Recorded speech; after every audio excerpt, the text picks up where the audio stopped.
Hello, everyone, and welcome to the Tarotology Podcast. My name is Erin and I will be your host through this new venture that I am starting. I am very excited to have you on this journey with me, and I guess I should start with talking about who I am and what this podcast is. So I guess let's just jump right on in there. So I am a tarologist or tarologer, that is to say someone who is a tarot reader, but also studies tarot a little bit more in depth and loves just the formal study of the tarot. And so I also have a lot of adjacent topics that I'm interested in, including astrology. And that's why I came up with tarology, because it sounds like a fun portmanteau between the two words, tarot and astrology, and because it actually does mean the formal study of tarot. I also really love the Jungian archetypes and exploring mythology. And so over the course of this series, you'll hear me talking a lot about tarot, but definitely I will be incorporating a lot of these other elements in there as well. So if you're someone who is new to tarot but has some background with astrology or in Jungian psychology and analysis, or if you are on the other end of the spectrum, you have some familiarity with the mythology, some familiarity with astrology, hopefully you'll get something new out of this. And also, I am much more new to astrology, the formal study of it, than I am to tarot. So if I do stray off a little bit, feel free to correct me or give me your feedback. I'm always open to learning more and having fun discussions about my passion topics. And so basically, a little bit of background on myself. I have been studying the tarot, more decades than I want to admit to, but I didn't actually become a professional reader until quite recently, with the advent of the pandemic and the quarantine here in the United States and across the world. I sort of needed a project to distract me from the fact that I couldn't go out and do as much as I used to do. I love to travel. I love to explore. I actually have a lot of background and work professionally in the international education industry. And so having to limit my sense of adventure for a while was a bit of a challenge, but, I can find creative outlets for it. And so I started my business, Tarology, which you can visit at www.learntarology.com. And I hope to just create a fun community where people can learn a little bit more. I have a blog on there. I do have some classes that I offer, as well as I do readings. And the classes are designed to be synchronous. They are interactive, so if you are interested in connecting with others of like minds and shared ideals, definitely check us out. We're always happy to have people join us. And so, why I did this podcast is because I've also been following a bunch of different people within primarily the astrology community. And there have been so many conversations coming up about 2020 and what's going on astrologically and all the planetary alignments and how, we've got such heavy energy going on in Capricorn this year and why that's contributing to some of the zeitgeist right now, and absolutely fascinating. Love it. And I've learned so much from so many people, especially over the course of this year, just devouring their content and their interpretations. But what I found was really missing was the tarot side of things and the tarot voice. And so I just kind of wanted to add that, I guess, to the conversation to anyone who is really interested in learning what, if we look at the tarot, what that has to say about what's been going on a little bit. And so I would take a quick moment to talk about my approach to tarot reading and say that I am not trying to do divination with my readings. I definitely, when I speak with a client, when I'm reading for someone, it is very much a collaborative approach. I'm not just going to sit there and say, yep, this is the answer. That's just not me. I'm going to look at the cards and say, here's what I see, but what do you see? I constantly refer to the tarot cards as the ultimate Rorschach test. And we all have intuition. We just sometimes need a little bit of help and guidance in activating it. Or, we maybe just want a little bit of confirmation, need to bounce things off of people. But we definitely have choice and free will. And sometimes, we've made the choice and we just don't understand it. Sometimes we just need a little help before we make that choice. And definitely knowing what the energies are in play that we're working with is key to helping us make better choices and sort of thinking through some things, because once a choice has been made, unfortunately, there are consequences, both good but sometimes bad. So that's sort of a little bit about me, and I don't want to get too deep into the whole free will versus determination conversation today, but just so you know kind of who I am and where I'm coming from a little bit. So I'm probably not your common tarot reader, perception when you go to the Renaissance Festival and expect someone sitting there with the gypsy costume and the crystal ball and the tarot cards and is going to tell you, oh, you're going to find the love of your life in 2 years and you're going to get married and have 3 kids and you'll be famous or you won't be famous. Or no, that's not really my approach. I'm definitely here for tarot, for transformation and personal growth and development. It's not to say I'm not gonna talk a little bit about some of the energies in play and how that could manifest, but I'm not here to make necessarily predictions about that. And so jumping into that, I guess I really wanted to talk about what I've been seeing and what the tarot community has to offer with all of these conversations going on related to 2020 and the energies in play. So this is, and my approach is definitely one that is, as I said, intuition-based, but I do, if you're looking for a reading recommendation, reading list, I do recommend for this conversation, Mary Greer has a book, Who Are You in the Tarot? And I just really love her approach that blends a little bit of numerology into the mix, and she has a great method. She lines it up and gives you exercises so that you can learn how to calculate your own birth card. Basically, she lays the groundwork for doing taroscopes, which is using a lot of numerology to try and figure out what the energy is for a given day. So if we look at the Tarotology, if we look at the card in play for 2020, the year 2020, it is 2020. Let's add those digits up. 2 + 0 + 2 + 0, we get 4. What is 4? Well, 4 in the major arcana corresponds with the Emperor card. The Emperor is, usually we think of this father figure, we think of an authority figure. Like everything, there is a range of desirable and less desirable qualities associated with every card. There's no card that's like a bad card, and there's no card that's a good card. Now, there are some that you're going to be happier to get than others, right? I know we like to sort of hate on the Tower card a little bit, but there are good things in there as well. You got to look on the bright side and find the silver lining sometimes. So with the Emperor card, one thing to say about that is, well, let's back it up just a little bit and talk about Jung and archetypes. So Jung introduced us to the concept of the shadow. What is the shadow? The shadow is the part of ourselves that we either don't see, or we see but we don't really like it, or we just flat out reject it. It is maybe those, again, less desirable parts of ourselves, but we all have them and we need to integrate them into our being in order to be whole, right? We want to be able to embrace and appreciate all the aspects and sides of ourselves. And that's how growth happens. That's how understanding happens. That's how we achieve that Oracle of Delphi, know thyself. So we do have to come to terms with our shadow side.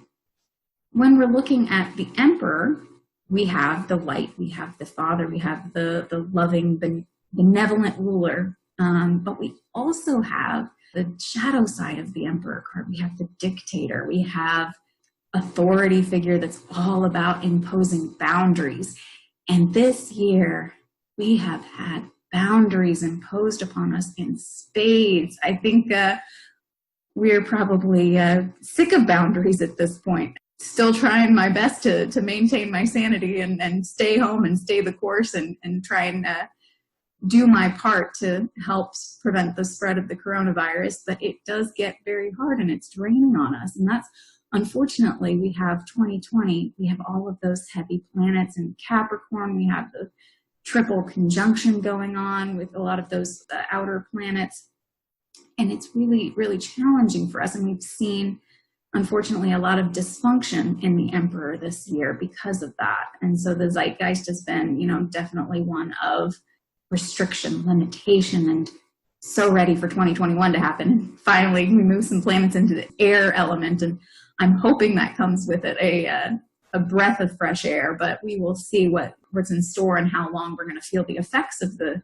events of 2020. Definitely this year has been one where the emperor says either you're in or you're out. And I'm going to attribute that to Cynthia Hartline. She's a fantastic mentor of mine. She called the emperor very Heidi Klum-esque. I love it. Definitely. Very in or out. Either you're one of them or you're not one of his subjects. And so very quick to make snap judgments on that. And once you're out, right? And so we've seen that in how this coronavirus situation has played out, very much so.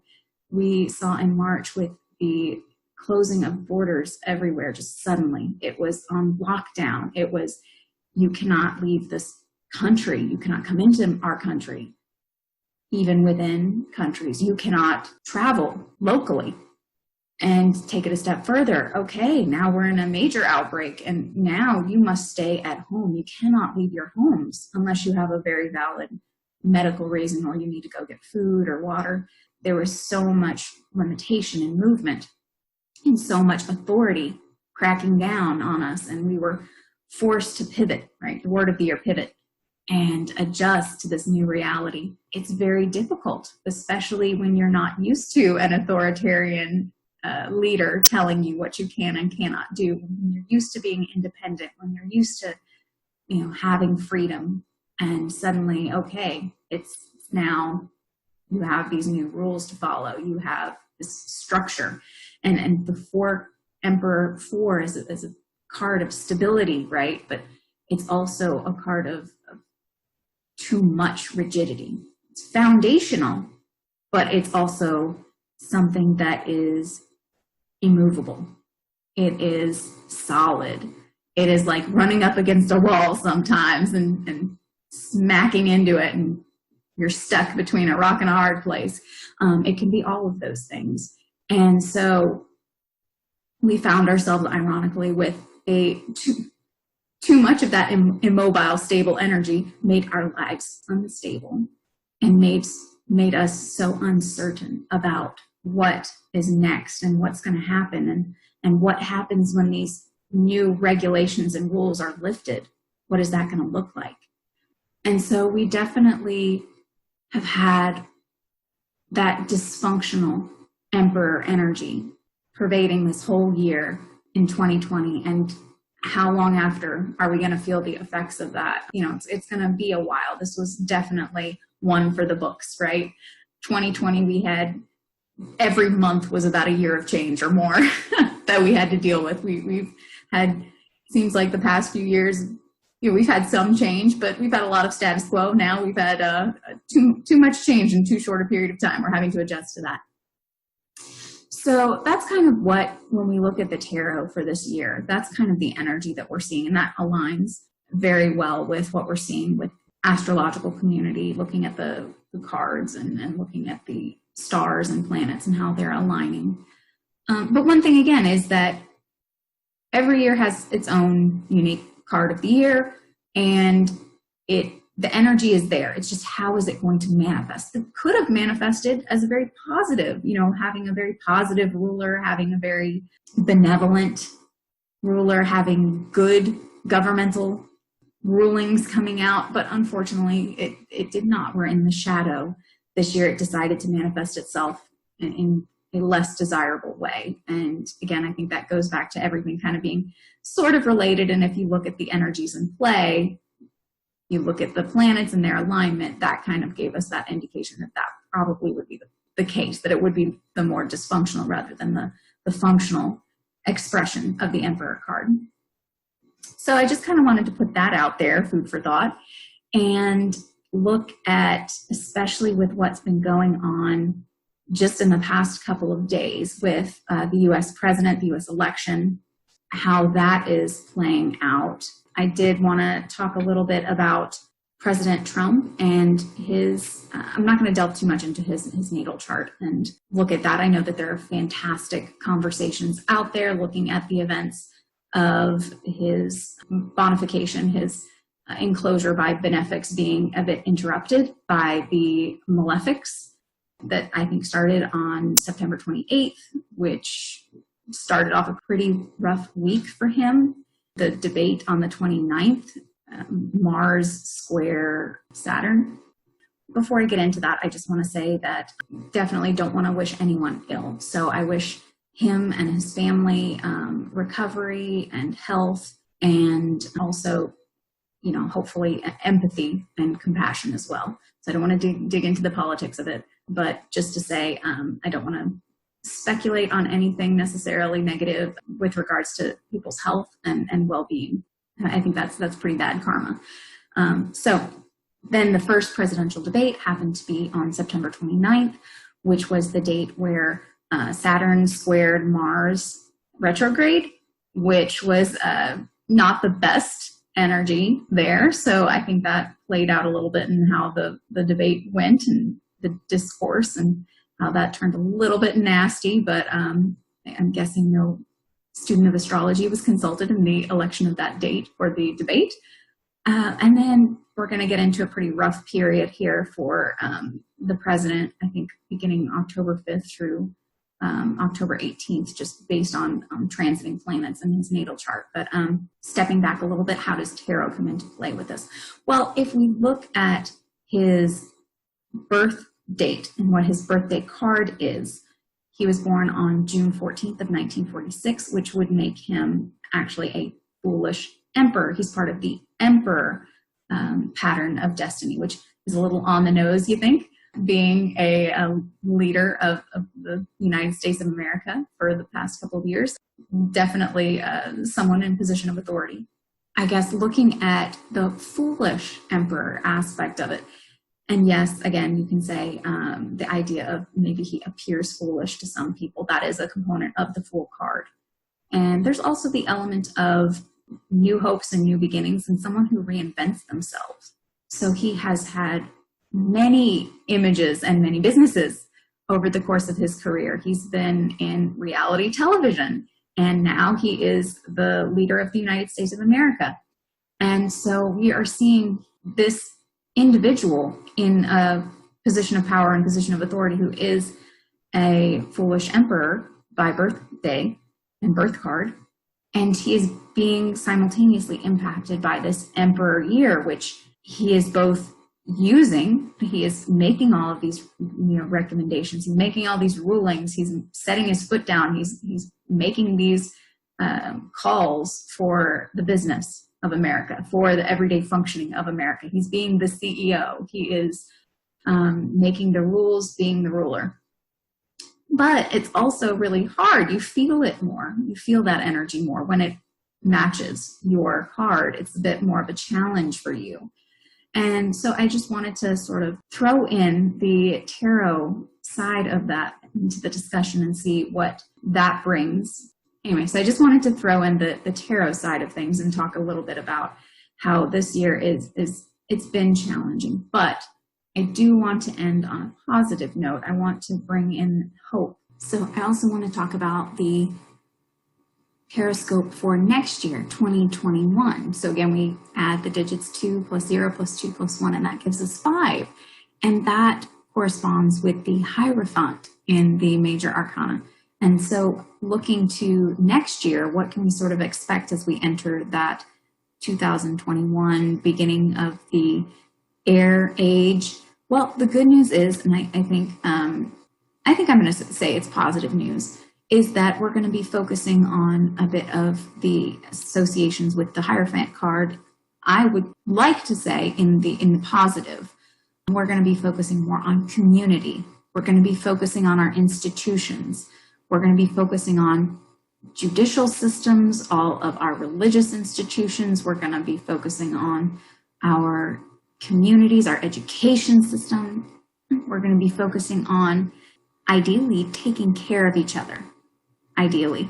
And the Hierophant is a card of law and order, justice system. It is the idea of everything that is a pillar of our society, everything that keeps us functioning and running, and we look to for guidance. And so I think I would like to be hopeful and say that we will really take a hard look at a lot of our institutions and say, what isn't working, what needs to be fixed, and start addressing some of those issues. We've had over the past year lots of protests and our revisionist history, and we need to really address that. It's beyond past time, but I think that when we move into this new year, I'm hopeful that we will actually start to take those steps to correct what is wrong in our institutions, that we will look to our community to take care of one another. Again, everything is a range of desirable, less desirable, right? So does it mean we might see some of that shadow, things that are wrong in our institutions playing out? Absolutely, we could. But I'd like to think that over the past year, we've done a great job at bringing some more of these institutional wrongs to the forefront of the conversation. Again, past overdue. So I'd like to think that we will see some steps in the right direction in those areas next year. So that's kind of my little take on it now. Again, there's only so much you can say in advance, right? Because we don't have the ability to see beyond the choices we haven't made. We don't, not to get too matrix on you, but we don't have the ability to see beyond those decisions that we don't understand or those choices we don't understand. So we do have free will, and there's only so much that we can say about that until we get closer to and start seeing some of the energies being manifested because of the choices that we make and how they are manifested and how they play out. And then we can sort of give a better picture of what to expect. But I would like to remain hopeful that, and also say, yes, it will be tough because we're still going to be dealing with the aftermath of this year. And that's going to be, it was traumatic, right? It was a trauma. We have to deal with that trauma. And so I do encourage everyone to engage in self-care and look to your mental health. It is going to be very important now and in the future to make sure that we all come out of this with minimal wounds. Everyone will come out of it with something. Unfortunately, this is just mass trauma, but we need to be able to support one another. And that's why I would like to think that we will bond together. We will look to our community for that support we need. And we will start to care for one another again, as we have neglected in the past. Use this as an opportunity to embrace proximity. We will use this as an opportunity to embrace one another and listen to one another and communicate. Once we have that air element, we can communicate. And more importantly, especially for individuals like me, I happen to be white female, we can listen, right? That is just as critical. I know I'm out there giving my voice, but my voice is not the one that necessarily needs to be out there. We need to have other voices out there, and we need to listen. So all that to say, I am still hopeful that we will have a much better 2021. And I look to everyone. I challenge you to look at this year and see how the restrictions and how being forced to engage in reflection and really look at yourself. And I challenge you to find out what it is that you can contribute to the community next year, how you can support one another. And I said proximity. Again, we had so much distance imposed upon us with the emperor year this year, with the restrictions in movement, with the quarantining, with the you cannot go within 6 feet of another person. How can we still find ways to be there for others, to embrace others, to be in proximity to others, even if there is no physical presence, right? And I think that's how technology comes into the equation. We have all of these wonderful tools that we've invented and that we've learned how to use more effectively over this past year. So how can we use them to create outlets? How can we use them to promote voices that need to be heard? How can we use them to connect with one another in meaningful ways and substantive ways? So that is sort of my challenge and also my hope for 2021. And I think that the Hierophant card does support that a little bit, that community will be important, institutions will be important, and hopefully institutions will be corrected. Hopefully wrongs will be righted. That's sort of my 2 cents on that, and I appreciate everyone for listening to that little opinion piece. If you have any questions, or if you are looking for a little bit more of information about tarot and tarology, I encourage you to check out my website, learntarology.com. You can book readings with me. You can also take classes. I do synchronous classes, which means they are online and with other people. So you have a chance to talk with others, build connections. It's very interactive.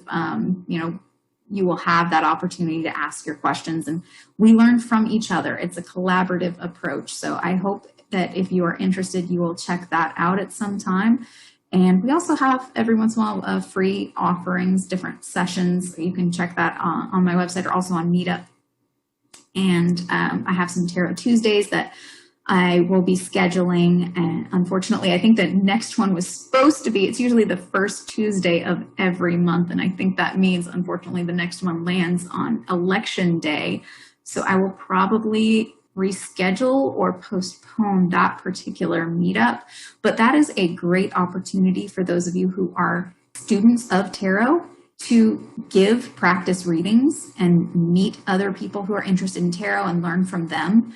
It is a online sort of safe space for giving those readings and practicing. I know when I was first starting out, there's only so many times you can read for yourself and your family and your best friends before you need someone new. So that's what that strives to be, a place where people can come, talk tarot, trade tips, and just do some practice readings to build up their confidence and skills a little bit.